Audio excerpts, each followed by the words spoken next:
morning students, welcome back all of you to my channel MVIC Math and Physics. Today in this lecture I will teach you a new lesson, charge and magnetic field. आप पढ़ेंगे moving charge and magnetic field. इसमें first आप जानेंगे तो concept of magnetic field क्या होता है, magnetic field है क्या, सबसे पहले आप ये समझेंगे।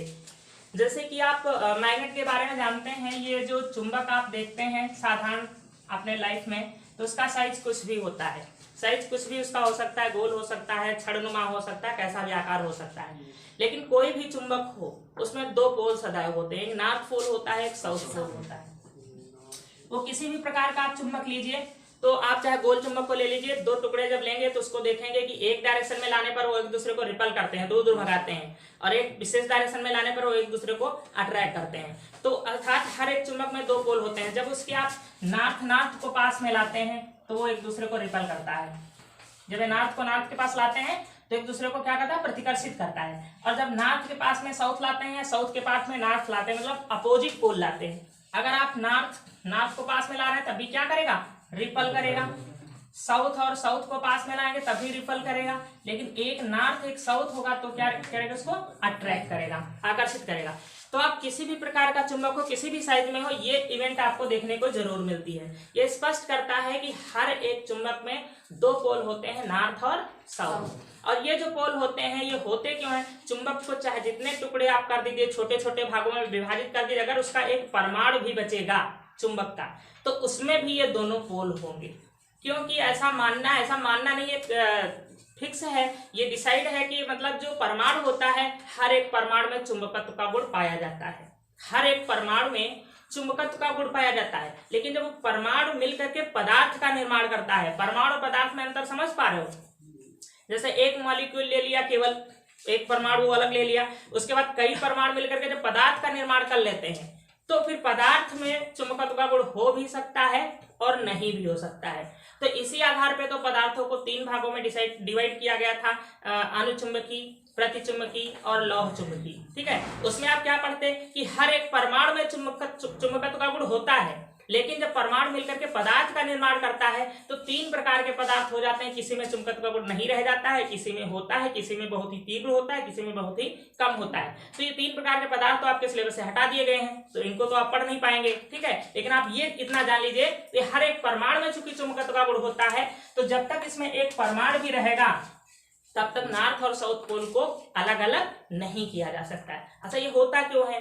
आप अगर केमिस्ट्री में पढ़े होंगे, जो इलेक्ट्रॉन होता है पहले तो आप कहते हैं सेल में रहता है, उसके बाद क्या कहते हैं, इलेक्ट्रॉन रहता है किसमें, ऑर्बिट्स में। आपने ऑर्बिट्स पढ़ा, SPDF पढ़ा ना?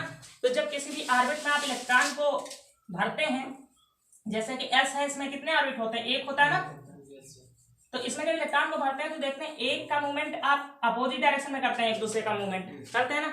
अर्थात ऑर्बिट में जो इलेक्ट्रॉन मूव करता है उसकी डायरेक्शन एक दूसरे के अपोजिट होती है। ये यहाँ पर दो इलेक्ट्रॉन है, ठीक है, तो एक के स्पिन के कारण नॉर्थ पोल अगर प्रोड्यूस हो जाता है तो दूसरी जो डायरेक्शन अपोजिट डायरेक्शन में है उसके कारण वहां पर साउथ पोल प्रोड्यूस होता है। कहने का मतलब है कि अगर एक ही इलेक्ट्रॉन, अगर एक रिंग हम ले लें और हम आपकी तरफ से ये इधर सामने से सुइयां देख रहे हो तो आपको लग रहा है ऐसे मूव कर रही है, ऐसे मूव कर रहे हैं। अगर इसके विपरीत साइड से कोई देख रहा हो तो उसको कैसे महसूस होगा, इसका जस्ट अपोजिट महसूस होगा।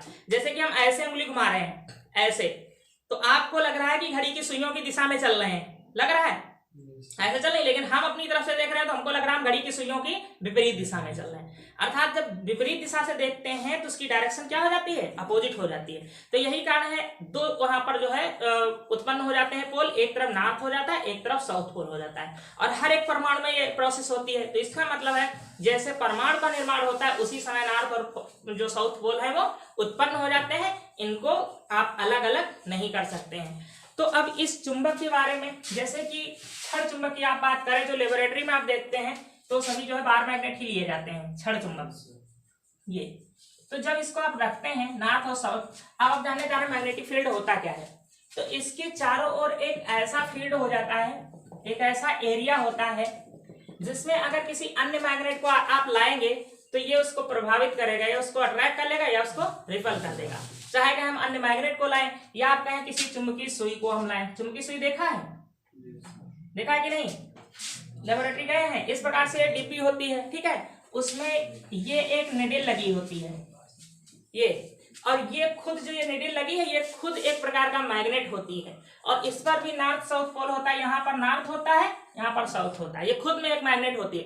तो जब इसको हम दूर से किसी मैग्नेट के पास लाने लगे और ये अपने स्वतंत्र मार्ग से हटने लगे, मतलब ये मूव करने लगे किसी डायरेक्शन में, बस समझ लीजिए वहीं से आपका वैद्युत चुंबकीय क्षेत्र प्रभावी हो गया है। कहने का मतलब ये एक चुंबक रखा है, इसका प्रभाव चारों तरफ होगा, लेकिन जहां तक इसका प्रभाव है वहीं तक क्या है, चुंबकीय क्षेत्र है। तो हम क्या करेंगे, किसी कंपास सुई को हम दूर से जब पास लाएंगे, इसके जब दूर रखेंगे कंपास सुई को कहीं भी रखते हैं तो किस डायरेक्शन में रुकती है, सदा नॉर्थ और साउथ में रुकती है। ये जो नोक होगी ये किधर बताएगी, नॉर्थ की ओर रुकेगी, और ये जो इसकी ये टेल होगी ये साउथ की ओर रुकेगी। लेकिन जब हम इस मैग्नेटिक फील्ड के पास लाते रहेंगे, धीरे धीरे इसके पास लाएंगे, तो अब ये नॉर्थ साउथ में ना रुक करके इसके प्रभाव में आ जाएगी और ये मूव कर जाएगी, किसी दूसरी डायरेक्शन में ठहरने लगेगी।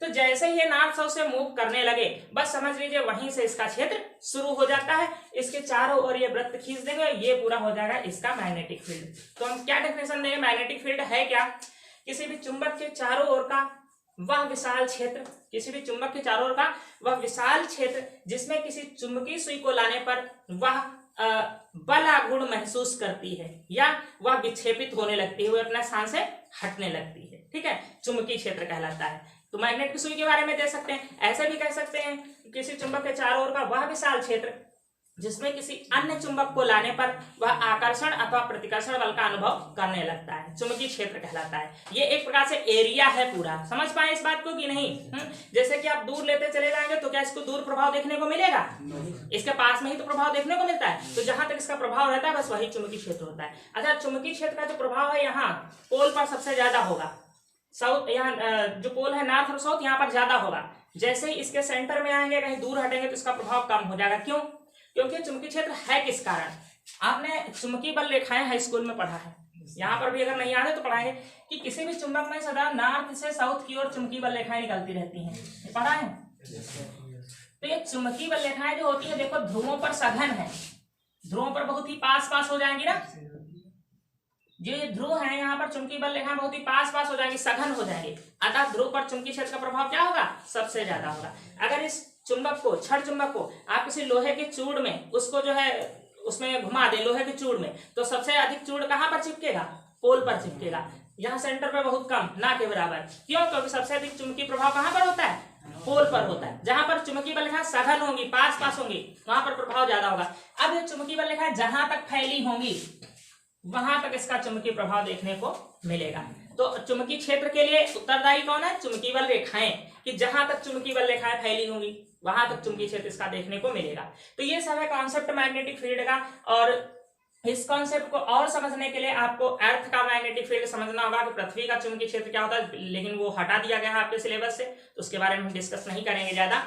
अर्थ का जो मैग्नेटिक फील्ड है उसके कारण ये जो सुई रुकती है आपकी नॉर्थ और साउथ में, कंपास जो आपकी चुंबकीय सुई नॉर्थ और साउथ में रुकती है, इसके लिए कौन रिस्पॉन्सिबल है, जो अर्थ का मैग्नेटिक फील्ड है वो रिस्पॉन्सिबल है, इसके लिए वो उत्तरदायी है। क्योंकि जब आसपास कोई चुंबक ही नहीं है तो फिर वो नॉर्थ साउथ में रुकती क्यों है, इसका मतलब कोई ना कोई चुंबकीय क्षेत्र हर समय यहाँ पर प्रभावी है, और वो कौन सा चुंबकीय क्षेत्र है, पृथ्वी का चुंबकीय क्षेत्र। जबकि वो इतना कम है, उसका अमाउंट इतना कम होता है, उसका मान इतना कम होता है कि जैसे हम कोई छोटा सा भी चुंबक प्रयोगशाला में हम रखते हैं तो इसका चुंबकीय क्षेत्र प्रभावी हो जाता है, और जब चुंबकीय से इसके पास लाते हैं तो इसके अकॉर्डिंग काम करने लगती है और वो नॉर्थ साउथ से हट जाती है। क्यों, क्योंकि ये चुंबकीय क्षेत्र बहुत प्रबल होता है और जो पृथ्वी का चुंबकीय क्षेत्र है वो बहुत ही कमजोर होता है, समझ रहे। और इसका मैग्नीट्यूड क्या होता है, हर स्थान पर इसका परिमाण क्या होता है। जब आप प्रयोग करेंगे तो प्रयोग में जब हमको पृथ्वी का चुंबकीय क्षेत्र यूज करना पड़ता है कहीं पर कि पृथ्वी के चुंबकीय क्षेत्र का मान हर जगह कितना है, तो इसका मान और इसकी दिशा हर जगह अलग अलग निकलती है। आप सीतापुर की लेबोरेटरी में यूज कर रहे हैं तो इसका मान अलग होगा, आप अगर दिल्ली की लेबोरेटरी में जाकर इसका प्रयोग कर रहे हैं तो उसका मान अलग अलग हो जाएगा, किसका, पृथ्वी के चुंबकीय क्षेत्र का मान, ठीक है। लेकिन ये जो चुंबक है आप जहां प्रयोग कर रहे हैं इसका मान इसके अकॉर्डिंग हर स्थान पर निकलेगा, वो इक्वल निकलेगा। अर्थात पृथ्वी का चुंबकीय क्षेत्र जो है उसकी दिशा और उसका मैग्नीट्यूड हर स्थान पर बदलता रहता है। लेकिन ये जो प्रयोग करेंगे आप, ये कौन सा चुंबक है आपका, कृत्रिम चुंबक है, और पृथ्वी का कौन सा है, प्राकृतिक चुंबक है। तो इसका प्रभाव जहां पर आप प्रयोग करेंगे उसका मान सदा निश्चित निकलेगा। ये मैग्नेट का दिल्ली ले जाएंगे, वहां पर भी इसका जो जिस बिंदु पर मैग्नेटिक फील्ड जितना होगा उतना ही यूपी में भी यहाँ पर भी होगा, समझ रहे हैं। तो जो मेन मैग्नेटिक फील्ड है वो अर्थ का मैग्नेटिक फील्ड है। अगर अर्थ का मैग्नेटिक फील्ड ना होता तो हम लेबोरेटरी में एक भी प्रयोग हम इस चुंबक का नहीं कर पाते, क्योंकि हम उसी के प्रभाव के अकॉर्डिंग सब कुछ नल पॉइंट ढूंढते हैं। बहुत सारी इवेंट जो होती है मैग्नेट की चुंबकीय क्षेत्र के कारण ही हम देखने को पाते हैं। अब चुंबकीय क्षेत्र पृथ्वी का जो इसके बारे में डिटेल से नहीं बताएंगे आगे, क्योंकि वो आपके सिलेबस से हटा दिया गया है, बस आपको इसके बारे में पढ़ना है। तो एक बार इसकी डेफिनेशन देख लीजिए। किसी चुंबक के चारों ओर का वह विशाल क्षेत्र जिसमें किसी चुंबकीय सुई को लाने पर वह अपनी सामान्य स्थिति नॉर्थ साउथ से विचलित होने लगती है, क्या कहलाता है? चुंबकीय क्षेत्र कहलाता है। या दूसरे शब्दों में कह सकते हैं किसी भी चुंबक के चारों ओर का वह विशाल क्षेत्र जिसमें किसी अन्य चुंबक को लाने पर वह अट्रैक्शन अथवा रिपल्शन का फोर्स का अनुभव करता है, ठीक है, चुंबकीय क्षेत्र कहलाता है। लिखिए आपका नेक्स्ट हेडलाइन है ऑरेस्टेड का प्रयोग। ऑरेस्टेड एक साइंटिस्ट है, इन्होंने एक प्रयोग किया था 1820 में। ये प्रयोग था कि अगर किसी सेल को लेकर के और उससे एक सर्किट को हम ये जोड़ दें, ये बैटरी या सेल है, यहाँ पर एक सर्किट को जोड़कर यहाँ पर क्या किया, एक कंपास सुई को रखा। तो जिस समय कुंजी को ऑफ रखा, इस समय कुंजी ऑन नहीं है, कुंजी ऑफ है, अर्थात इसमें करंट का प्रवाह नहीं हो रहा है। तो देखा जो ये चुंबकीय सुई है ये सदैव नॉर्थ और साउथ में रुक रही है, अर्थात इसकी जो ये हेड है ये नॉर्थ में उत्तर दिशा में है और इसका जो टेल है ये दक्षिण दिशा में। तो सामान्य स्थिति होती है अर्थ के मैग्नेटिक फील्ड के कारण। इन्होंने देखा जब हम कुंजी यहाँ ऑन नहीं किए हैं, करंट फ्लो नहीं हो रहा है, तो चुंबकीय सुई अपनी सामान्य अवस्था में है। लेकिन जैसे ही कुंजी को ऑन करते हैं तो यहाँ पर करंट प्रवाह होने लगेगा ना, वैद्युत धारा का प्रवाह होने लगेगा। वैसे ही चुंबकीय सुई अपनी सामान्य अवस्था से हट जाती है। और ये चुंबकीय सुई अपनी सामान्य स्थिति से तभी हटती है जब इसके चारों ओर कोई ना कोई चुंबकीय प्रभाव उत्पन्न होता है या कोई चुंबक लाया जाता है। ऐसे नहीं हटेगी, ये सदैव कहाँ रुकेगी, नॉर्थ और साउथ में। इसके चारों तरफ अगर आप कोई लौह युक्त पदार्थ भी ले आएंगे, इसके ऊपर अगर आप लोहे की कोई छड़ भी मूव कराएंगे तभी ये मूव करेगी, क्योंकि ये जो चुंबकीय सुई होती है ये खुद में एक मैग्नेट होती है। लेकिन वर्तमान समय में जो चुंबकीय सुइयां आ रही हैं ये मैग्नेट की नहीं बनी हुई हैं। वो जो आ रही हैं उन पर आप लोहे की छड़ को मूव कराएंगे तो वो नहीं मूव करेंगे, अर्थात और उनसे बहुत सारे प्रैक्टिकल ऐसे हैं जो कि उनसे प्रैक्टिकल भी नहीं हो पाते हैं, क्योंकि कई जगह जब हमको नल पॉइंट ढूंढना होता है तो हम क्या करते हैं, अगर हमारे पास कोई मैग्नेट नहीं है तो हम लोहे की पिन को ही घुमाकर देख लेते हैं कि लोहे की पिन से अगर ये मूव कर रही है तो इसका मतलब ये किस पदार्थ की बनी है, मैग्नेट की बनी है। अगर लोहे की छड़ से मूव ना करे तो ये फिर मैग्नेट की नहीं है, ये एल्युमिनियम, लोहा और कोई भी पदार्थ और बनी होगी। तो ये क्या होती है, ये किसी भी चुंबकीय क्षेत्र से ही मूव होती है। तो जैसे ही इन्होंने की ऑन किया, देखा करंट इसमें फ्लो हुआ और ये अपनी सामान्य स्थिति से हट गई, ये विचलित हो गई किसी दिशा में, ऐसे मूव कर गई। तो इससे क्या निष्कर्ष निकला कि जब हम करंट प्रवाहित कर रहे हैं किसी धारावाही चालक में, किसी भी चालक में जब धारा का प्रवाह कर रहे हैं तो इसके चारों ओर चुंबकीय क्षेत्र अवश्य उत्पन्न हो रहा है, क्योंकि ये बिना चुंबकीय क्षेत्र के मूव ही नहीं होती है। उसके बाद क्या किया, सेल की डायरेक्शन को बदल दिया। पहला निष्कर्ष तो ये निकला कि किसी भी चालक में जब हम धारा का प्रवाह करते हैं तो उसके चारों ओर चुंबकीय क्षेत्र उत्पन्न होता है, क्योंकि ये बिना चुंबक के मूव नहीं करती है और कहीं हमने चुंबक रखा नहीं तो फिर करंट यहाँ पर धारा प्रवाहित करने पर हुआ क्या, कोई चुंबकीय क्षेत्र उत्पन्न हुआ होगा। फिर क्या किया, धारा की डायरेक्शन बदल दिया, प्लस प्लेट इधर कर दिया, माइनस इधर, तो करंट की डायरेक्शन बदल गई। जब करंट की डायरेक्शन बदल गई तब की जब ऑन किया तो देखा अब ये दूसरी दिशा में विचलित हो गई, इसकी दूसरी दिशा हो गई, उसके विपरीत दिशा में विचलित हो गई। तो इससे ऑरेस्टेड ने दो निष्कर्ष निकाले कि जब किसी चालक तार में वैद्युत धारा प्रवाहित की जाती है तो उसके चारों ओर चुंबकीय क्षेत्र उत्पन्न होता है। ये पहले प्रयोग से स्पष्ट हुआ। और दूसरे प्रयोग से यह स्पष्ट हुआ कि जब हम वैद्युत धारा की दिशा बदल देते हैं तो चुंबकीय क्षेत्र की दिशा भी बदल जाती है, क्योंकि जो सुई होती है सदा चुंबकीय क्षेत्र की दिशा बताती है। अगर ये इस प्रकार से रुकी है, इसका हेड यहाँ है, टेल यहाँ है, तो ये बताती है कि यहाँ पर जो चुंबकीय क्षेत्र की दिशा है ये साउथ से नॉर्थ की ओर है। यहाँ पर जो चुंबकीय बल रेखा जा रही है वो साउथ से नॉर्थ की ओर जा रही है। तो ये जो है चुंबकीय सुई की जो नोक है क्या बताती है, चुंबकीय क्षेत्र की दिशा को। तो अब ऑरेस्टेड का प्रयोग क्या हुआ, ऑरेस्टेड ने सन 1820 में एक प्रयोग किया। एक धारावाही चालक को लेकर उसके पास में एक चुंबकीय सुई रखा। देखा जब करंट का प्रवाह नहीं हो रहा है तो चुंबकीय सुई अपनी सामान्य अवस्था नॉर्थ और साउथ में रुकती है, लेकिन जैसे ही कुंजी को ऑन करते हैं ये अपनी स्थिति से विचलित हो जाती है। इससे यह निष्कर्ष निकलता है कि जैसे किसी चालक में हम वैद्युत धारा प्रवाहित करते हैं तो उसके चारों ओर चुंबकीय क्षेत्र अवश्य उत्पन्न होता है। जब सेल की डायरेक्शन बदल दिया, वैद्युत धारा की दिशा बदल दिया, तो चुंबकीय सुई अब विपरीत दिशा में विचलित हुई। इससे यह निष्कर्ष निकलता है कि वैद्युत धारा की दिशा बदल देने पर चुंबकीय क्षेत्र की दिशा भी बदल जाती है। तो एक तो अब चुंबक कितने प्रकार का हो गया, एक तो अर्थ का हो गया, प्राकृतिक चुंबक जिसको हम बात करेंगे, ठीक है। एक हो गया हमको जो मिलता है वो होता है आयरन का ऑक्साइड होता है, जो हम काला पत्थर देखते हैं मैग्नेट, तो आयरन का ऑक्साइड होता है, ये हमको प्रकृति से मिल रहा है, लेकिन कैसे, खनिजों से मिल रहा है, ठीक है। और ये जो चुंबक हो गया ये कृत्रिम रूप से उत्पन्न किया जा रहा है, और हमारे दैनिक जीवन में जो यूज हो रहा है उपकरणों में वो इसी का यूज हो रहा है कि इलेक्ट्रिक प्रवाहित करने से जो मैग्नेटिक फील्ड उत्पन्न होता है इसी का यूज किया जा रहा है। जैसे कि आप लोग हाई स्कूल में पढ़ के आए हैं मोटर, उसमें आपने पढ़ा है कि साइड में दो मैग्नेट रखे होते हैं नॉर्थ और साउथ, ठीक है। लेकिन आप वर्तमान समय में किसी भी मोटर को खोल के देख लीजिए, एक भी मैग्नेट वहां पर नहीं रखा है। क्यों नहीं रखा है? क्योंकि अब मैग्नेट रख करके चुंबकीय क्षेत्र नहीं उत्पन्न किया जा रहा है। अब इसी प्रकार से दो प्रकार की कॉइल लगी हैं, कुछ कॉइल्स हैं जो कि मोटर को मूव करा रही हैं, और कुछ कॉइल जो लगी हैं वो क्या कर रहे हैं, उसमें जब धारा प्रवाहित करते हैं तो वही चुंबकीय क्षेत्र उत्पन्न कर रही हैं। तो अगर इस इवेंट की खोज ना हुई होती तो अभी तक जितनी भी मोटर होते उन मोटर में साइड में चुंबक रखे होते, चुंबक के टुकड़े रखे होते, लेकिन फैन वगैरह खोलते इसमें कहीं मैग्नेट मिलता है।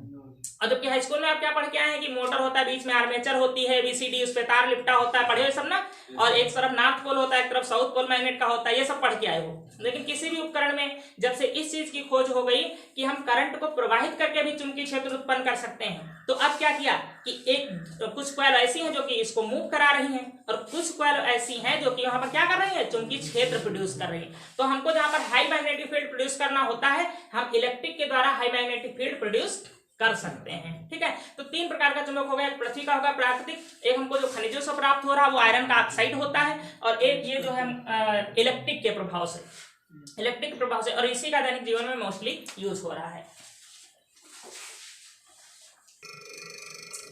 नेक्स्ट हेडलाइन है आपकी चुंबकीय क्षेत्र की तीव्रता। अभी आपने पढ़ा है चुंबकीय क्षेत्र केवल, ठीक है। अब चुंबकीय क्षेत्र की तीव्रता देखिए, दोनों में डिफरेंस बहुत ज्यादा है। अगर आपसे कहा जाता है चुंबकीय क्षेत्र की तीव्रता, ये अलग फिजिकल क्वांटिटी है, अगर चुंबकीय क्षेत्र कहा जाता है तो ये अलग फिजिकल क्वांटिटी है, ठीक है। सामान्यतः आप लोग एक ही चीज समझ लेते हैं।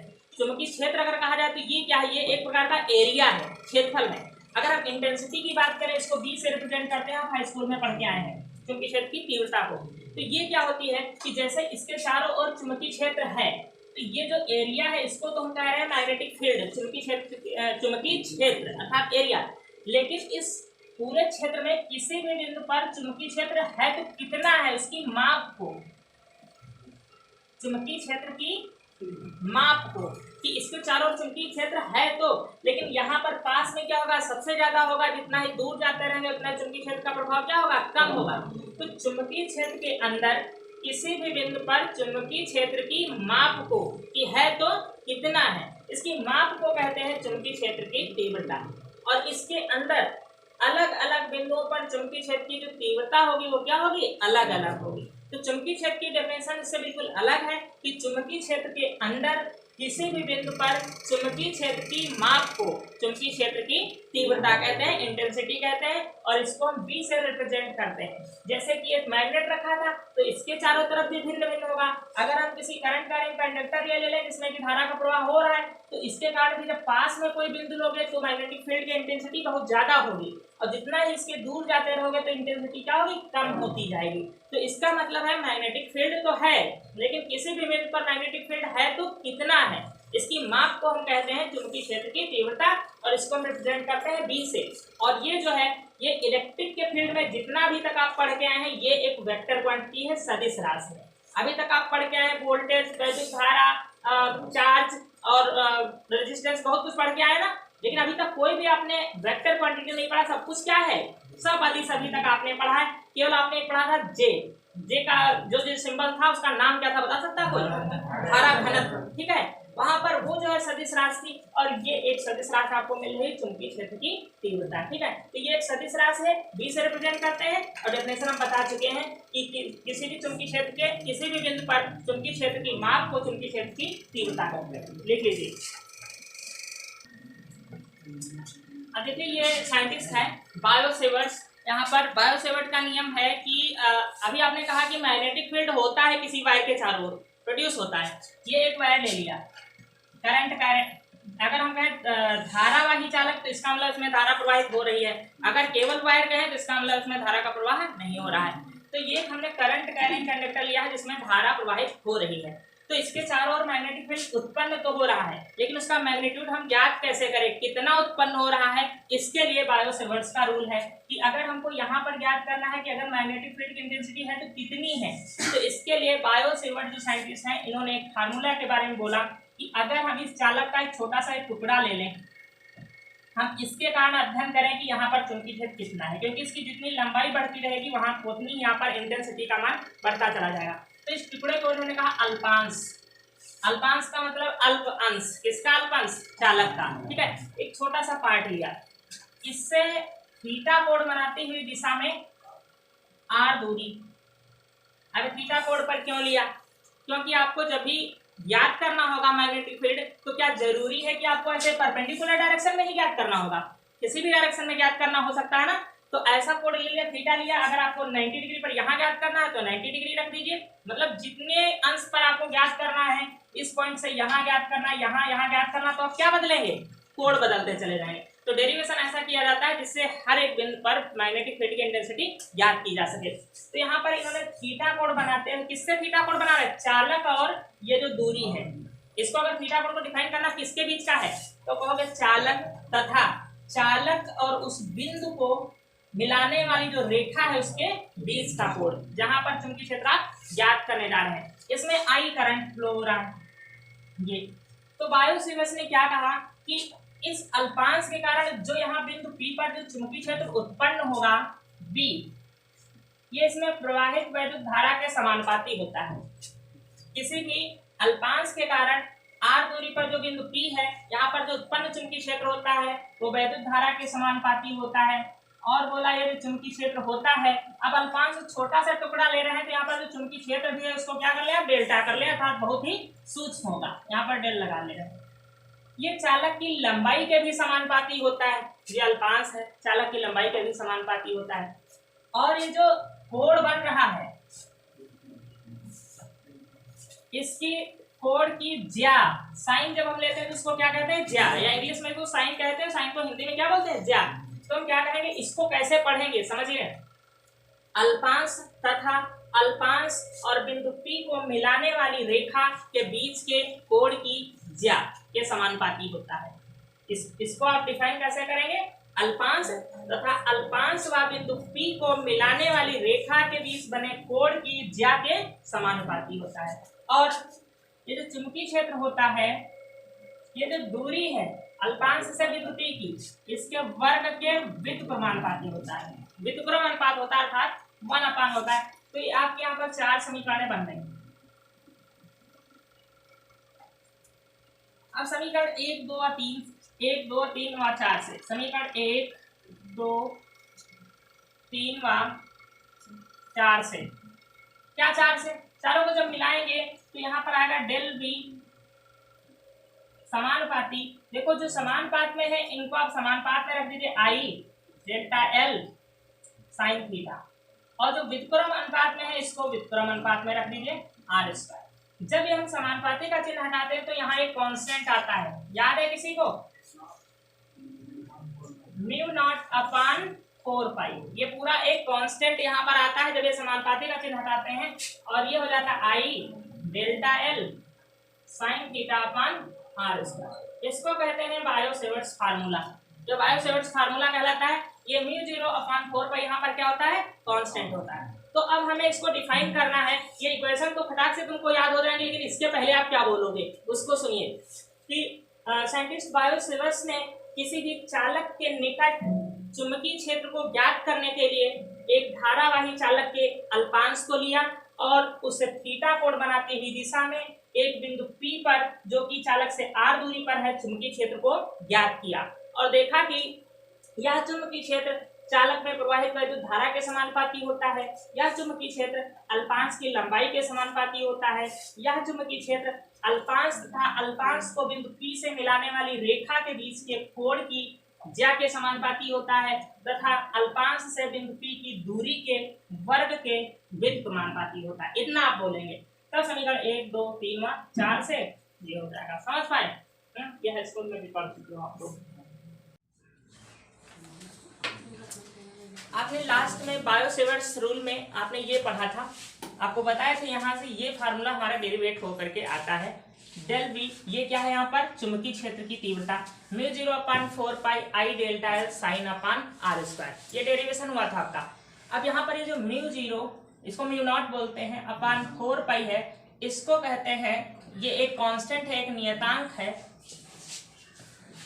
है, और इस पूरे का मान होता है कितना याद है 10⁻⁻7 है, स्कूल में भी पढ़ा है, और मात्रक होता है इसका न्यूटन प्रति एम्पियर स्क्वायर, न्यूटन प्रति एम्पियर स्क्वायर, ये इसका मात्रक होता है।